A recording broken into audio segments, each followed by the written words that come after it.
الحمد للہ والصلاة والسلام علی رسول اللہ اما بعد اعوذ باللہ من الشیطان الرجیم بسم اللہ الرحمن الرحیم قد افلح المؤمنون۔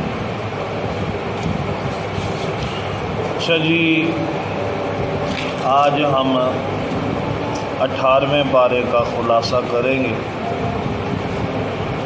18ویں پارے کے آغاز کے اندر سورۃ مومنون شروع ہو رہی ہے۔ سورۃ مومنون مکی سورت ہے اور اس کی 118 آیت ہیں اور 6 رکوع ہیں۔ اس کے شروع کے اندر اللہ تعالی نے ایسے لوگوں کا ذکر کیا ہے اور ایسے کام بتلائے ہیں کہ جو بندہ ان کاموں کو کر لے، اپنی زندگی کے اندر لے آئے، ان کاموں کو اپنی زندگی اس کے مطابق گزارے، تو اللہ تعالیٰ نے ان کے ساتھ جنت الفردوس کا وعدہ کر دیا ہے اور ان کو جنت الفردوس کا وارث بنا دیا ہے۔ سب سے پہلے اللہ تعالیٰ نے فرمایا قد افلح المؤمنون، کامیاب ہو گئے، فلاح پا گئے کون؟ مومنین، جو ایمان والے لوگ ہیں۔ اعمال تو بعد میں بتائے ہیں، لیکن سب سے پہلی شرط ایمان کا ہونا بندے کے اندر لازم ہے۔ اگر بندہ ایمان والا ہے تو بندے کے تمام اعمال اللہ کے ہاں قابل قبول ہیں۔ اگر بندہ ایمان والا نہیں، پھر وہ چاہے جتنی نیکیاں کر لے، اس کی نیکیوں کا کوئی خاص فائدہ نہیں۔ دنیا کے اندر ان کو ان نیکیوں کا بدلہ مل جائے گا، دے دیا جائے، لیکن آخرت کے اندر ان کا کوئی بدلہ نہیں ہے، ان کی نیکیاں کوئی کام نہیں آنے والی، کیونکہ انہوں نے سب سے اہم ترین کام چھوڑ دیا، اور وہ اللہ تعالیٰ کی وحدانیت، ربوبیت، الوہیت، اس کا اقرار تھا۔ قد افلح المؤمنون، فلاح پا گئے مومنین۔ مومن ہے کون؟ اللہ تعالیٰ فرماتے ہیں سب سے پہلا وصف ان کے اندر ایمان لانے کے بعد الذین هم فی صلاتهم خاشعون، سب سے پہلا وصف ہے وہ نمازی ہوگا۔ ایماندار بندے کی نماز لازمی ہے۔ ایماندار بندہ نماز کو زیادہ اہمیت دیتا ہے۔ ایماندار بندہ، اس کا ایمان تب جا کے مکمل ہوتا ہے جب وہ ایک پکا سچا نمازی ہوتا ہے۔ اور نمازی ہونے کے ساتھ ساتھ یہاں پر فرمایا فی صلاتہم خاشعون، نمازوں کے اندر خشیت اختیار کرنے والا۔ نماز بندہ پڑھ رہا ہو، وہ اللہ سے ڈر کے کھڑا ہو۔ نبی علیہ الصلوۃ والسلام نے فرمایا جب تو نماز پڑھے نا، جب نیکی کا کام کرے، اس قدر تو ڈر کے کھڑا ہو اپنے رب سے کہ تجھے اللہ دیکھ رہا ہے۔ تیرے دل کے اندر یہ خیال، یہ سوچ، یہ لمحہ ہو کہ تیرا اللہ تجھے دیکھ رہا ہے۔ خشیت کب پیدا ہوتی ہے؟ جب انسان کے دماغ میں ہو کہ مجھے کوئی دیکھ رہا ہے، میرا رب دیکھ رہا ہے مجھے۔ اور اب بندہ اپنے رب کے سامنے ہاتھ باندھے اور آنکھوں سے آنسو گرائے اور کہے کہ الحمدللہ رب العالمین الرحمن الرحیم، رکوع میں جائے سبحان ربی العظیم، سجدے میں جائے دعائیں کرے اپنے رب سے، تو اللہ کی قسم اس نماز کی لذت بہترین ہے۔ ہم سوچتے ہیں یار ہم نماز پڑھتے ہیں، نمازوں میں مزہ نہیں آتا، خشیت نہیں ہے، نمازوں کے اندر روحانیت نہیں ہے۔ نماز ہم پڑھتے ہیں بس جسٹ ٹکرے ماری، سجدے کیے، بس چلیں۔ مومنین کی نماز کا وصف ہے الذین هم فی صلاتہم خاشعون، وہ نماز میں کھڑے ہوتے ہیں، اپنے رب سے ڈر کے کھڑے ہوتے ہیں، اپنے رب کو یاد کر کے کھڑے ہوتے ہیں کہ میں کس کے آگے کھڑا ہوتا ہوں؟ اپنے رب کے سامنے۔ کسی بندے کو کوئی وزیر اعظم بلا لے، کوئی بادشاہ بلا لے، کوئی بڑا آفیسر بلا لے، وہ اس کے سامنے دنیا کے ان حقیر سے عہدوں کے سامنے ڈر کے کھڑا ہوتا ہے، لیکن کمال ہے مسلمان کی اپنے رب کے سامنے کھڑا ہوتا ہے تو اس کی خشیت یہ ہے۔ اللہ کے لیے اس بات کو سمجھے۔ سب سے پہلی بات، پہلا وصف اس مومن کا، الذین هم فی صلاتہم خاشعون، وہ خشیت اختیار کرنے والا، اللہ سے ڈرنے والا ہوتا ہے۔ والذین هم عن اللغو معرضون، اس کا دوسرا وصف مومن کا، وہ لغو باتوں سے اعراض کرنے والا ہوتا ہے۔ لغو باتیں، گندی باتیں، بیہودہ مجلس، گندے یار، گندے دوست، گندے یارانے، ان سب کو چھوڑ دینے والا ہوتا ہے۔ مومن کا دوسرا وصف یہ ہوتا ہے، وہ ایسی تمام مجلس سے بائیکاٹ کرتا ہے۔ والذین هم للزکاۃ فاعلون، اس کا تیسرا وصف، وہ زکوٰۃ ادا کرنے والا ہوتا ہے، غریبوں کا خیال رکھنے والا ہوتا ہے، اپنے ارد گرد نظر رکھنے والا ہوتا ہے، اپنے رشتہ داروں میں سوچ و بچار کرنے والا ہوتا ہے۔ کوئی ایسا میرا رشتہ دار جو غریب ہو، ان کا خیال رکھنے والا ہوتا ہے، ان کو کھانے کھلانے والا ہوتا ہے، ان کو زکوٰۃ دینے والا ہوتا ہے، غریب کا درد رکھنے والا ہوتا ہے۔ مومن کا دل بڑا ہی نرم ہوتا ہے۔ والذین هم لفروجہم حافظون، چوتھا وصف ان کا، مومنین کا، وہ اپنی شرمگاہوں کی حفاظت کرنے والے ہوتے ہیں۔ والذین هم لفروجہم حافظون، ان کا چوتھا وصف یہ ہوتا ہے، پانچواں وصف ان کا یہ ہے کہ وہ اپنے شرمگاہوں کی حفاظت کرنے والے ہوتے ہیں۔ آج افسوس ہے، مسلمان کی عزت مسلمان کے ہاتھ سے محفوظ نہیں ہے، لمحہ فکریہ ہے۔ آج مسلمان عورت مسلمان معاشرے کے اندر محفوظ نہیں ہے۔ آج مسلمان عورت اپنے ہی گھروں کے اندر محفوظ نہیں ہے، اپنے ہی رشتہ داروں سے محفوظ نہیں ہے، اپنے ہی کزنوں سے محفوظ نہیں ہے۔ یاد رکھیں، یہ معاشرے کا بہت بڑا نصور، بہت بڑا جرم ہے۔ اسلام نے اس پر حد نافذ کیا۔ اگر شادی شدہ بندہ زنا کرتا ہے، کسی کی عزت کے ساتھ کھیلتا ہے، تو اس کی سزا رجم ہے، اسے پتھر مار مار کے ہلاک کر دیا جائے، مار دیا جائے۔ اگر غیر شادی شدہ بندہ کرتا ہے تو اس کے لیے کوڑے ہیں، اسے کوڑے مارے جائیں گے۔ یہ کیوں اسلام نے سزا مقرر کی؟ اس لیے کہ کوئی بندہ کسی کی عزت تار نہ کرے، کسی کی سفید چادر پر داغ نہ لگا سکے، دھبا نہ لگا سکے۔ یہ اسلام نے اس لیے جاری کیا ہے۔ مومنین کا پانچواں وصف یہ ہے کہ وہ اپنی شرمگاہوں کی حفاظت کرتے ہیں۔ نبی کریم صلی اللہ علیہ وآلہ وسلم نے کتنی بڑی خوشخبری دی۔ آپ صلی اللہ علیہ وسلم نے فرمایا کہ جو بندہ مجھے دو چیزوں کی ضمانت دے دے، میں محمد صلی اللہ علیہ وسلم اسے جنت کی ضمانت دیتا ہوں۔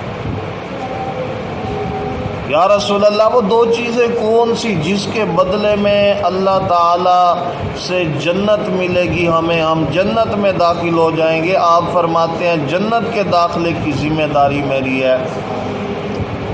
نبی علیہ الصلوۃ والسلام نے فرمایا شرمگاہ اور انسان کی جو زبان ہے، ان دو چیزوں کی حفاظت کا بندہ مجھے بتا دے، بندہ اس پر عمل کر لے، قیامت کے روز ان دو چیزوں سے کسی کو نقصان نہ دیا وہ بندہ آئے، قیامت کے روز آئے گا، اس کے لیے جنت کا اعلان ہے۔ زبان سے مسلمان محفوظ نہیں ہوتا اور نہ ہی شرمگاہ سے دوسرا مسلمان محفوظ ہوتا ہے۔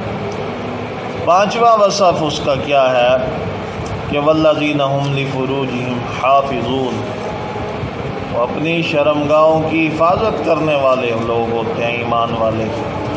الا علی ازواجہم او ما ملکت ایمانہم فانہم غیر ملومین۔ اللہ تعالیٰ نے دو جائز رستے بیان کیے ہیں، اپنی تسکین کے لیے دو جائز رستوں کا استعمال کر سکتا ہے بندہ۔ سب سے پہلے اللہ تعالیٰ نے فرمایا بیویاں ہیں، اس کے بعد لونڈیاں ہیں۔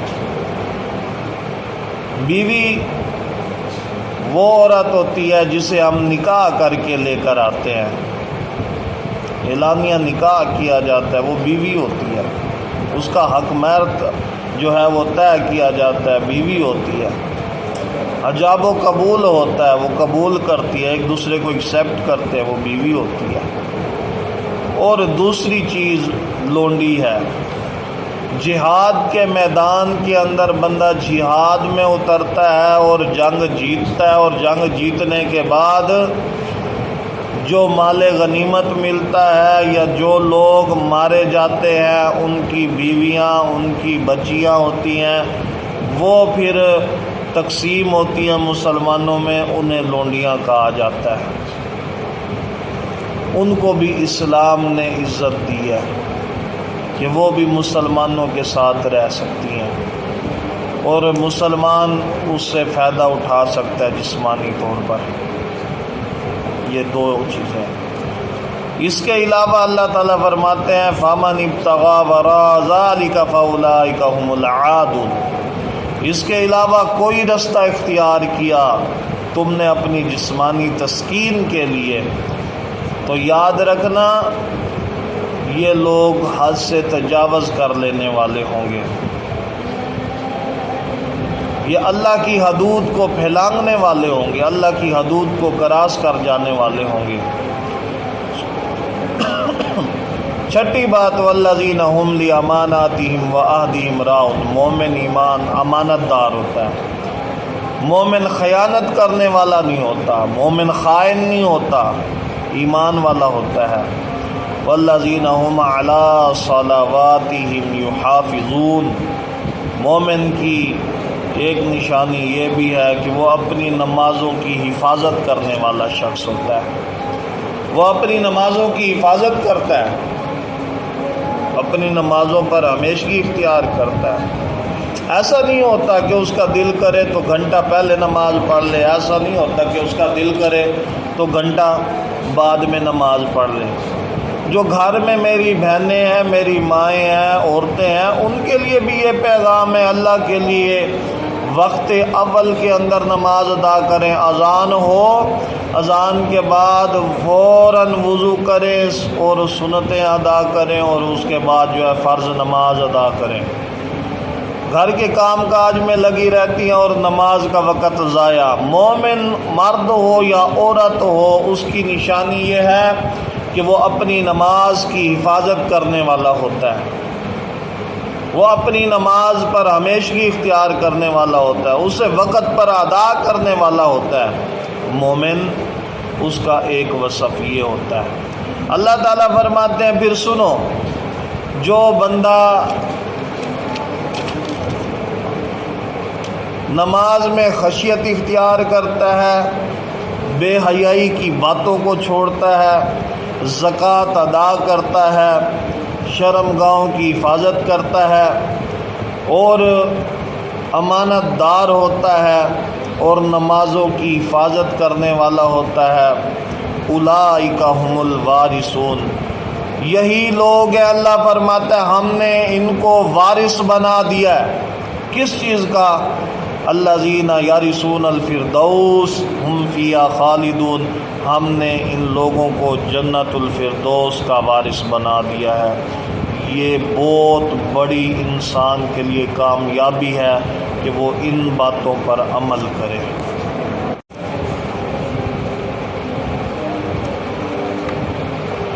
اچھا جی، اس کے آگے جو ہے اللہ تعالیٰ فرماتے ہیں وَلَقَدْ أَرْسَلْنَا نُوحًا إِلَىٰ قَوْمِهِ فَقَالَ يَا قَوْمِ اعْبُدُوا اللَّهَ مَا لَكُم مِّنْ إِلَٰهٍ غَيْرُهُ أَفَلَا تَتَّقُونَ۔ اللہ تعالیٰ فرماتے ہیں ہم نے نوح علیہ السلام کو ان کی قوم کی طرف بھیجا۔ ہم نے کہا نوح اپنی قوم کی طرف جا، قوم شرک کے اندر ڈوبی پڑی ہے، انہیں جا کے پیغام دے کس چیز کا؟ اعبدوا اللہ ما لکم من الہ غیرہ۔ اے میری قوم کے لوگوں، نبی نوح علیہ السلام قوم کے سامنے پہنچے، کہا اعبدوا اللہ ما لکم من الہ غیرہ، اعبدوا اللہ، اللہ کی عبادت کرو، من الہ ما لکم من الہ غیرہ، اور اس کے علاوہ کسی غیر کی عبادت نہیں کرو۔ افلا تتقون، اللہ تعالیٰ سے ڈر جاؤ۔ نوح علیہ السلام کی قوم کس کی عبادت کرتی تھی؟ نوح علیہ السلام کی قوم 29واں پارہ اٹھائیں، سورۃ نوح پڑھ کے دیکھیں، اللہ تعالیٰ فرماتے ہیں وَدًّا وَلَا سُوَاعًا وَلَا يَغُوثَ وَيَعُوقَ وَنَسْرًا۔ یہ 5 بہت بڑے بزرگ تھے۔ انہوں نے کیا کیا؟ وہ 5 فوت ہوئے، ان کی محبت کے اندر انہوں نے قبر بنائی، قبر بن گئی، ایک پشت گزری، 100 سال گزرے، شیطان آیا اگلی پشت سے، کہا یہ تو بڑے ہی نیک بندے تھے اللہ کے، اب ان کے ساتھ ایسا معاملہ لوگ تو بھول جائیں گے، چاہیے تو یہ کہ لوگ انہیں یاد رکھیں، ود کو، سوا کو، یغوث کو، یعوق کو، نصر کو، کچھ ایسا کرو یار، بھولے نہ لوگ۔ انہوں نے کہا ٹھیک ہے۔ تھوڑی سی اس قوم کے دل کے اندر بات ڈالی، لوگ ان کے لیے بہت زیادہ نرم ہو گئے۔ جب وہ پشت ختم ہوئی، اگلی آئی، شیطان ان کے پاس آیا، ان سے کہا تمہیں پتہ ہے تمہارے باپ دادا کتنی ان کے ساتھ محبت کرتے تھے، تم تو بھلا بیٹھے ہو، یہ اللہ کے ولی لوگ تھے، بھلا دیا تم نے ان کو۔ اللہ اکبر، ایسے تو بھول جاؤ گے، ان کی تصویر بناؤ، تصویر بنا کے لٹکا دو۔ تصویر بنائی گئی، لٹکایا گیا تاکہ یہ لوگ بھولے نہ، یہ ود ہے، یہ سوا ہے، یہ غوث ہے، یعوق ہے، یہ نصر ہے۔ تصویر بناتے لگا دی گئی۔ اسلام کے اندر اسی لیے تصویر جو ہے یہ حرام ہے، منع ہے اسلام کے اندر۔ پھر کیا ہوا؟ جب وہ پشت گزری، شیطان پھر آیا اگلی پشت کے پاس، سٹیپ بائی سٹیپ اس نے حملہ کیا۔ اگر کسی ایمان والے کو توڑنا ہو شیطان نے، وہ مکمل طور پر فوراً نہیں توڑتا، وہ سٹیپ بائی سٹیپ توڑتا ہے، اچھا تھوڑا سا کرواتا ہے، پھر تھوڑا سا کرواتا ہے، یہاں تک کہ ایمان سے ویلا کروا دیتا ہے بندے کو۔ اب کیا تھا کہ اگلے سٹیپ کے اندر شیطان نے مورتی بنوائی، اس سے اس قوم نے مورتیاں بنائی ان بزرگوں کے نام پہ، ود کے نام پہ، یغوث کے نام پہ، یعوق کے نام پہ، نصر کے نام پہ، کہ ان سے مانگا کرو یہ تمہیں دیتے ہیں۔ شرک کی بنیاد رکھ دی گئی۔ سب سے پہلے جس قوم نے بتوں کی پوجا شروع کی وہ نوح علیہ السلام کی قوم تھی۔ انہوں نے بت بنائے، وہاں سے بت پرستی کا آغاز شروع ہوا۔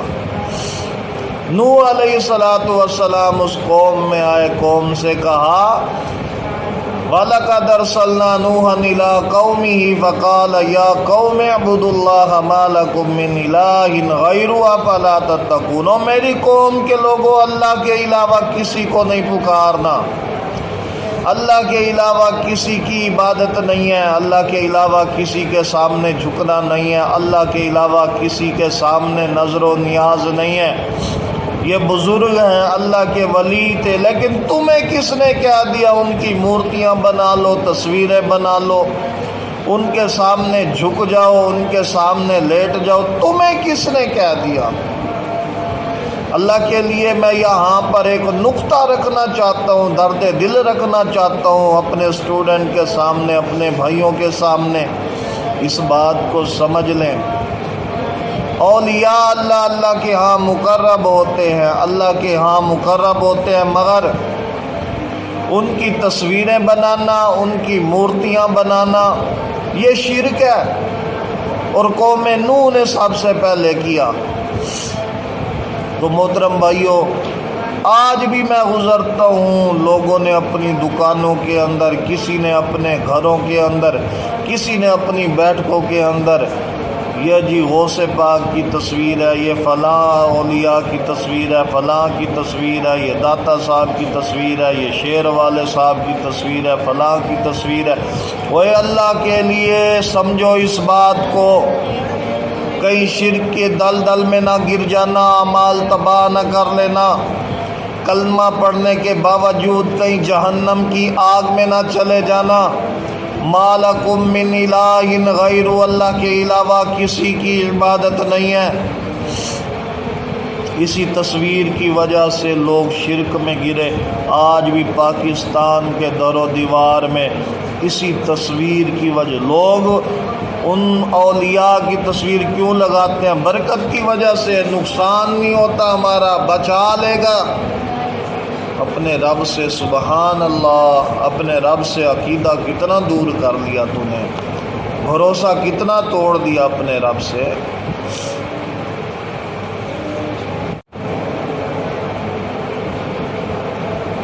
تو یاد رکھیں اس بات کو، یہ تصویر پرستی یہ اسلام کے اندر اسی لیے حرام ہے، اور اس کا بہت بڑا جرم ہے یہ، اور اس کا بہت بڑا عذاب ہے، سزا ہے، دنیا کے اندر بھی آخرت کے اندر بھی۔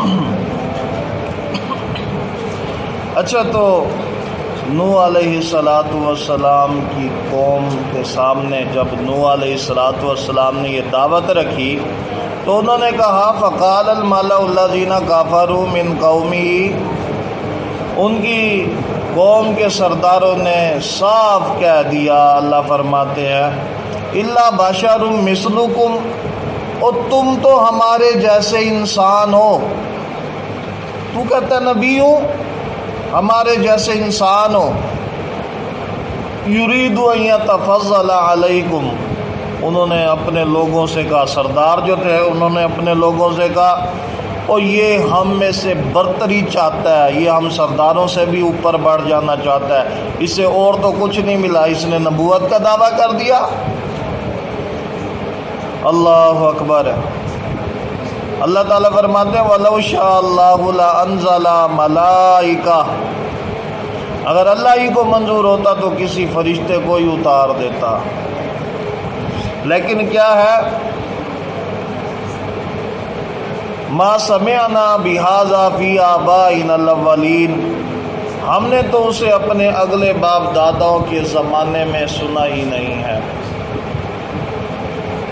اللہ تعالیٰ فرماتے ہیں کہ نوح علیہ السلام کی قوم کے سامنے جب دعوت پیش کی گئی تو سرداروں نے جو ہے نا سب سے پہلی بات کی، انہوں نے کہا بشر مثلکم، ہماری طرح کا بشر ہے، انسان ہے، ہم کھاتے ہیں تو بھی کھاتا ہے، ہم پیتے ہیں تو بھی پیتا ہے، ہماری اولاد ہے تیری بھی اولاد ہے، ہماری شادی ہے تیری بھی شادی ہے، ہمارا قوم قبیلہ ہے تیرا بھی قوم قبیلہ ہے، سب کچھ تو ہے، پھر تو نبی کیسے ہوا؟ اگر نبی ہوتا تو اللہ تعالیٰ کسی فرشتے کو نہ بھیجتا، وہ کوئی فرشتہ آ کے بنتا نا نبی۔ اے نوح تو کہتا میں نبی ہوں۔ قوم کا بہت بڑا اعتراض تھا۔ آج بھی مسلمانوں کے درمیان یہ بہت بڑا اعتراض اور بہت بڑا مسئلہ ہے کہ نبی بشر ہوتا ہے، انسان ہوتا ہے یا نور ہوتا ہے۔ مشرکین کا بھی اس وقت سے ہر دور کے اندر یہ الزام آتا رہا کہ اگر کسی نے نبی آنا تھا تو آسمان سے آتا، وہ بشر کیوں ہے؟ یہ تو اللہ تعالیٰ کے فیصلے تھے۔ اللہ تعالیٰ چاہتا تھا کہ تمہارے درمیان میں سے ہی کوئی نبی ہو، بشر ہو۔ نوری مخلوق اللہ نے نہیں بھیجنی تھی۔ اگر اللہ تعالیٰ نوری مخلوق کو بھیجتا، فرشتوں کو بھیجتا، نور کو اتارتا، فرشتے تو کھاتے پیتے نہیں ہیں، تمہیں کھانے پینے کے مسائل کس نے سمجھانے تھے؟ اگر نبی فرشتوں میں سے ہوتا، تمہیں نہانے کے، بیویوں کے یہ مسائل کس نے سمجھانے تھے؟ اگر نبی فرشتوں میں سے ہوتا، ماں باپ کی عزت تکریم کیسے تم سمجھتے؟ رسول اللہ اس دنیا میں آئے صلی اللہ علیہ وسلم، بشر تھے، انسان تھے۔ ان کے والد کا نام عبداللہ تھا، ماں کا نام آمنہ تھا، دادا بھی تھے، چچا بھی تھے، قوم قبیلہ بھی تھا، ہاشمی بھی تھے، قریش میں سے بھی تھے۔ نبی علیہ السلام انسان تھے، اللہ فرماتے ہیں انسان تھے۔ صرف پیغمبر علیہ السلام محمد کریم صلی اللہ علیہ وسلم نہیں، بلکہ جتنے بھی اللہ تعالیٰ نے نبی بھیجے وہ مردوں میں سے بھیجے، اور سارے کے سارے کیا تھے؟ انسان تھے۔ اللہ تعالیٰ نے بہت بڑا مسئلہ یہ حل کیا کہ نبی کیا ہے؟ بشر ہوتا ہے۔ تمہیں اعتراض ہے نبی بشر کیوں ہے؟ تو اس نے اپنے سارے کام سمجھانے ہیں نا۔ آج ہم کہتے ہیں کہ کامیاب انسان وہ ہے جس نے اپنی زندگی رسول اللہ صلی اللہ علیہ وسلم کے طور طریقے کے مطابق گزار دی۔ لَقَدْ كَانَ لَكُمْ فِي رَسُولِ اللَّهِ أُسْوَةٌ حَسَنَةٌ۔ اللہ تعالیٰ فرماتے ہیں نبی محمد کریم صلی اللہ علیہ وسلم کا اسوہ حسنہ، زندگی گزارنے کا طریقہ تمہارے لیے بہترین نمونہ ہے۔ اگر یہی فرشتہ آیا ہوتا تو پھر کیا بنتا؟ کون سے مسائل تمہیں سمجھاتا؟ نبی علیہ السلام کھاتے پیتے تھے، آپ صلی اللہ علیہ وسلم نے فرمایا جب کھانا آئے بسم اللہ پڑھو، ہاتھ سیدھے ہاتھ سے کھاؤ، اپنے سامنے سے کھاؤ، کھانے کے بعد جو ہے الحمدللہ کہو۔ آپ نے سارے مسائل کھا کے بتلا دیے، صحابہ نے ایک ایک لقمے کے بارے میں بیان کر دیا۔ نبی کریم صلی اللہ علیہ وسلم نے کس طرح اپنی بیویوں کے ساتھ زندگی گزاری، اس طرح زندگی گزارو گے تو کامیاب ہو، ورنہ کامیاب نہیں ہو۔ اللہ تعالیٰ نے اسی لیے بشر کو بھیجا۔ سارے انبیاء جو ہیں وہ سارے کے سارے کون تھے؟ انسان تھے۔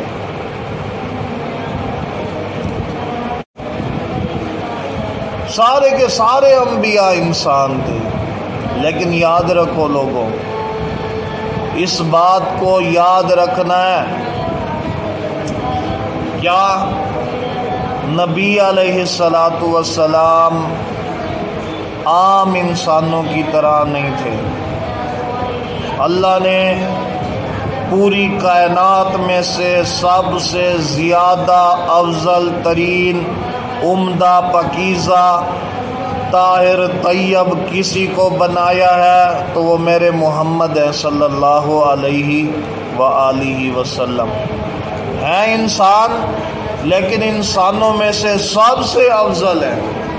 نبی جو ہوتا ہے وہ افضل ہوتا ہے، اور افضل صرف اس وجہ سے نہیں کہ وہ نبی ہے یا اس پر قرآن نازل ہوا ہے، نہیں، آپ احادیث مبارکہ کا مطالعہ کریں گے آپ کو پتہ چلے گا کہ رسول اللہ صلی اللہ علیہ وآلہ وسلم مسکراتے تھے، آپ کے دندان مبارک چمکتے تھے۔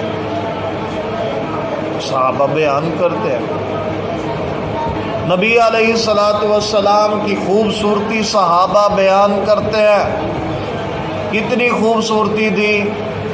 صحابی کہتے ہیں کبھی میں چاند کی طرف دیکھتا، کبھی رسول اللہ صلی اللہ علیہ وسلم کے چہرے کی طرف دیکھتا، بار بار اوپر دیکھتا، بار بار نیچے دیکھتا، رسول اللہ صلی اللہ علیہ وسلم کی طرف دیکھتا۔ آخر اس فیصلے پر پہنچا میں، کیا فیصلہ کیا؟ یہ فیصلہ کر سکا میں کہ چاند کی خوبصورتی اتنی نہیں ہے، اس کے اندر نشان ہے، پر میرا محمد صلی اللہ علیہ وآلہ وسلم حسین ترین خوبصورت ہے، چاند سے بھی بڑھ کے، اور چاند کے ساتھ تو تشبیہ نہیں دی جا سکتی۔ اتنے افضل ترین خوبصورت نبی محمد صلی اللہ علیہ وسلم۔ پھر آپ دیکھیں گے حدیث مبارکہ میں موجود ہے، رسول اللہ صلی اللہ علیہ وآلہ وسلم جب سجدہ کرتے تھے، آپ اپنے بازوؤں کو کھولتے تھے، آپ کی بغلوں کی سفیدی نظر آتی تھی، چمکتی تھی، چمکدار تھی۔ آپ کو نظر آئے گا حدیثوں میں کہ ام سلیم رضی اللہ تعالی عنہا جو ہے نبی علیہ الصلوۃ والسلام اور دیگر صحابہ اکرام جو ہے نبی علیہ الصلوۃ والسلام کا پسینہ اکٹھا کر لیا کرتے تھے، کیونکہ اس پسینے کی خوشبو دنیا کی تمام خوشبوؤں سے افضل اور بہتر تھی۔ ہمارے جسم سے پسینہ ٹپ کے تو بو آتی ہے،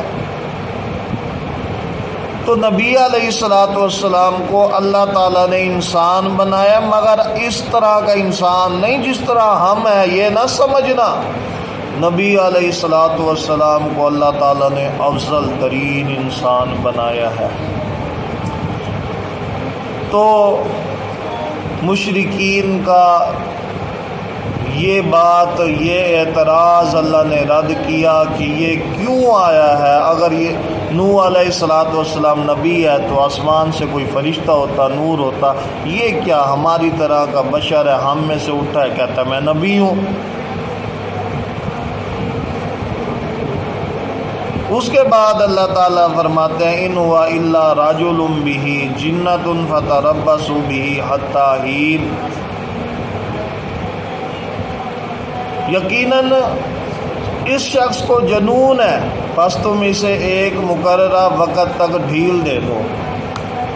ان بادشاہوں نے کہا، سرداروں نے کہا کہ یہ جو اب اونچی اونچی باتیں کر رہا ہے نا نوح علیہ الصلوۃ والسلام، اس کو جنون ہے، یہ دیوانہ ہو گیا، نعوذ باللہ۔ ہر دور کے نبی کو اس کی امتوں نے ایسے کہا ہے، القابات دیے، کسی نے جادوگر کہا ہے، کسی نے شاعر کہا ہے، کسی نے مجنون کہا ہے، کسی نے دیوانہ کہا ہے، کسی نے کاہن کہا ہے، نعوذ باللہ۔ تو یہاں پر انہوں نے کہا اسے جنون ہو گیا ہے، یہ اونچی اونچی باتیں کر رہا ہے، ایک وقت تک چھوڑ دو، خود ہی ٹھیک ہو جائے گا۔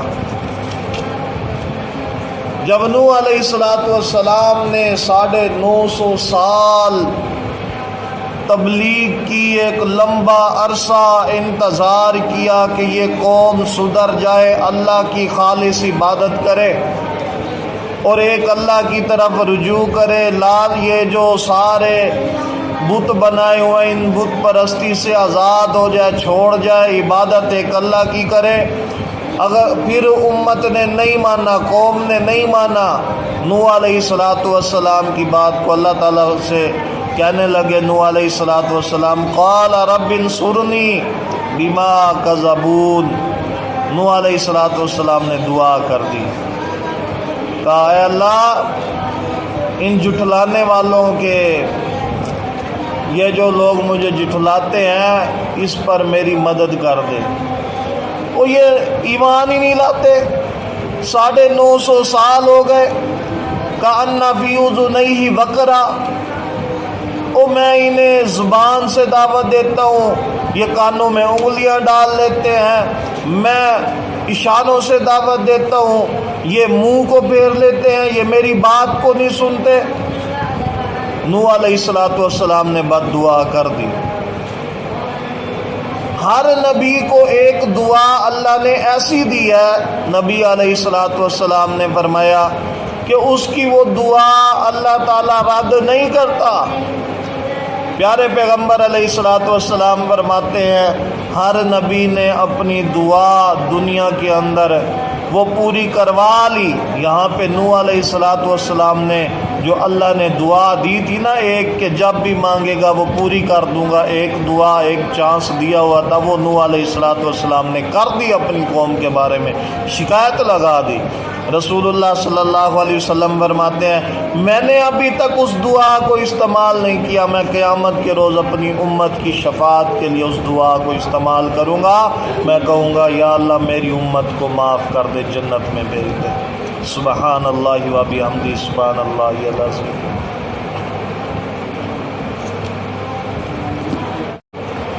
تو نوح علیہ السلام نے شکایت کر دی، کہا قال رب انصرنی بما کذبون، یہ مجھے جھٹلاتے ہیں، اللہ تو میری مدد کر، اب ان سے جان چھڑا دے، نسلیں گزر گئی ان کی 950 سال، ہماری عمر 60 سال بھی نہیں ہے، 70 سال بھی نہیں ہے ہماری امت کی، 950 سال تبلیغ کی نوح علیہ السلام نے، کتنی پشتیں گزر گئی لیکن ایمان لانے کا نام ہی نہیں۔ اللہ تعالیٰ نے فرمایا فَأَوْحَيْنَا إِلَيْهِ أَنِ اصْنَعِ الْفُلْكَ بِأَعْيُنِنَا وَوَحْيِنَا فَإِذَا جَاءَ أَمْرُنَا وَفَارَتِ التَّنُّورُ، ہم نے نوح علیہ السلام کی دعا کو سنا اور ہم نے وحی کی، اے نوح تو ہماری سامنے، ہماری آنکھوں کے سامنے کیا کر، ایک کشتی بنا، اور کشتی بنا فَإِذَا جَاءَ أَمْرُنَا وَفَارَتِ التَّنُّورُ، جب ہمارا حکم ہو جائے گا، حکم آ جائے گا اور تندور ابل پڑے گا۔ اللہ اکبر، کشتی بنانے کا حکم دیا اللہ تعالیٰ نے، نشانی بتا دی کہ جب عذاب آئے گا تو پانی ایک تندور جیسے گڑھے سے ایک ایسی اتنی سی جگہ سے ابھرنا شروع ہوگا، سمجھ لے عذاب آنا شروع ہو گیا۔ نوح علیہ السلام کشتی بنا رہے ہیں، پاس سے قوم کے لوگ گزرے، پہاڑی علاقہ ہے، قوم نے کہا نوح کیا کر رہا ہے؟ نوح علیہ السلام نے کہا لوگوں میں کشتی بنا رہا ہوں، اللہ کا حکم آ گیا ہے، اب اللہ کا عذاب آئے گا اور تم سارے کے سارے کیا ہو جاؤ گے، اللہ کے عذاب میں گرفتار ہو جاؤ گے۔ وہ ہنسنے لگے، استہزاء کرنے لگے، انہوں نے کہا نوح کیسی باتیں کرتا ہے، وہ اتنی بڑی بڑی پہاڑیاں اور ادھر آ کے عذاب آئے گا اور وہ بھی پانی کا، اور ہم غرق ہو جائیں گے، ہنسنے لگے۔ ہمیشہ مشرک بندے کو جو ہے نا اس کی عقل پہ پردہ ہوتا ہے، اللہ کے عذاب کے آگے پہاڑ کیا ہے؟ کہنے لگے اے نوح کیا یہ کشتی بنا رہا ہے، یہاں چلے گی، پہاڑی علاقہ، پانی اتنا آئے گا، یہاں ہم بوند بوند کو ترستے ہیں، چشموں سے دور سے جا کے پانی بھر کے لاتے ہیں، پھر ہم اسے استعمال کرتے ہیں، اور تو کہتا ہے یہاں پانی پانی ہو جائے گا، اچھا چل لگا رہے۔ نوح علیہ السلام نے دیکھا پانی ابھر رہا ہے، تو اللہ تعالیٰ فرماتے ہیں فَاسْلُكْ فِيهَا مِنْ كُلٍّ زَوْجَيْنِ اثْنَيْنِ وَأَهْلَكَ إِلَّا مَنْ سَبَقَ عَلَيْهِ الْقَوْلُ مِنْهُمْ وَلَا تُخَاطِبْنِي فِي الَّذِينَ ظَلَمُوا إِنَّهُمْ مُغْرَقُونَ۔ اے نوح اب کشتی کے اندر ہر قسم کا جوڑا بٹھا لے، وہ پرندوں میں سے ہو، وہ درندوں میں سے ہو، وہ چرندوں میں سے ہو، وہ حیوانات میں سے ہو، ہر قسم کا ایک جوڑا جو ہے وہ بٹھا لے کشتی کے اندر، کیونکہ اب یہ سارے لوگ غرق ہو جائیں گے، پھر آگے اسی جوڑے سے اللہ تعالیٰ آگے نسلوں کو پھر چلائے گا۔ لیکن یاد رکھ تیری بیوی جو ایمان نہیں لائی، تیرا بیٹا جو ایمان نہیں لایا، وہ سارے لوگ جو ایمان نہیں لائے، ان کو کشتی میں سوار نہیں کرنا، ان کو نہیں بٹھانا، وہ اللہ تعالیٰ کی بات کو نہیں مانتے، اللہ کی توحید کو نہیں مانا انہوں نے۔ اللہ اکبر۔ پانی ابلا تو دور سے ابلنا شروع ہوا۔ نوح علیہ السلام سمجھ گئے کہ اب عذاب آ رہا ہے۔ نوح علیہ السلام نے ہر قسم کے جوڑے کو کشتی کے اندر بٹھایا، لیکن مشرک کو کشتی کے اندر بٹھانے کی اجازت اللہ نے دی نہیں، بے شک وہ سکا بیٹا کیوں نہیں، بے شک وہ بیوی کیوں نہیں۔ اور پھر دیکھیں جانور کا ہر قسم کا جوڑا، کتے کا جوڑا بھی ہوگا اس کے اندر، خنزیر کا جوڑا بھی ہوگا، تمام جانوروں کا۔ مشرک اتنا بدترین اور پلید ہوتا ہے کہ وہ کتے سے بھی بدتر ہوتا ہے، وہ جانور سے بھی بدتر ہوتا ہے، کیونکہ جانور اللہ کی تسبیح بیان کرتا ہے، لیکن مشرک ایسا ہوتا ہے، گندا غلیظ ہوتا ہے، پلید ہوتا ہے، وہ اللہ کی تسبیح بیان نہیں کرتا، وہ اللہ کے علاوہ کسی اور کے در پہ جاتا ہے۔ کھانا اللہ دیتا ہے، پینا اللہ دیتا ہے، زندگی اللہ نے دی اسے، مال دولت اللہ نے دیا، لیکن جاتا کسی اور در پہ ہے، مانگتا کسی اور در سے ہے۔ اللہ تعالیٰ کو بڑا غصہ آتا ہے۔ ہر قسم کا جوڑا بٹھا لے مگر مشرک نہیں ہونا چاہیے بیچ میں۔ نبی نوح نے آواز دی تھی، اپنے بیٹے سے کہا تھا بیٹا ایمان لے آ، ایمان لانے کے بعد کشتی میں آ جا، بیٹھ جا، سوار ہو جا۔ اس نے کہا کیا ہوگا؟ کہا بیٹا عذاب آنے والا ہے اللہ کا، اللہ کے عذاب میں گرفتار ہو جائے گا۔ ہنسنے لگا۔ اس نے کہا کمال عذاب آئے گا؟ اچھا کیا آئے گا؟ بیٹا یہ پانی ابھر رہا ہے، یہ پانی اتنا ہو جائے گا کہ یہ سارے لوگ غرق ہو جائیں گے۔ کہنے لگا اتنا پانی کتنا آ جائے گا؟ پہاڑ کی چوٹی پہ چڑھ کے کھڑا ہو جاؤں گا، پانی کہاں آئے گا؟ ہمیشہ یاد رکھے مشرک بندے کو غیر اللہ کا بڑا سہارا ہوتا ہے، وہ غیر اللہ کی طرف بڑا بھاگتا ہے۔ اب نبی نوح علیہ السلام نے بیٹے سے کہا، بیٹے نے کہا میں تو پہاڑ پہ چڑھ کے چوٹی پہ کھڑا ہو جاؤں گا، کہاں آئے گا؟ یہ اتنا پانی ہوگا مجھے غرق کر دے گا۔ اللہ تعالیٰ نے غرق کر دیا، اللہ کی قسم ہے، عذاب آیا، غرق ہو گئے۔ اللہ تعالیٰ نے ایمان والوں کو اس کشتی میں بچایا، جو ایمان والے تھے، جو اللہ کی توحید پر یقین رکھنے والے تھے، جو نبی نوح کی بات کو ماننے والے تھے علیہ السلام، اللہ تعالیٰ نے ان کو بچا لیا۔ باقی سب پر عذاب آیا اور سارے کے سارے جو ہیں وہ اس کے اندر گرفتار ہو گئے۔ محترم بھائیوں، یہ آج ہم نے 18ویں پارے کا خلاصہ بیان کیا ہے۔ اللہ تعالیٰ مجھے بھی اور آپ کو بھی اس پر عمل کرنے کی توفیق عطا فرمائے۔ السلام علیکم ورحمۃ اللہ وبرکاتہ۔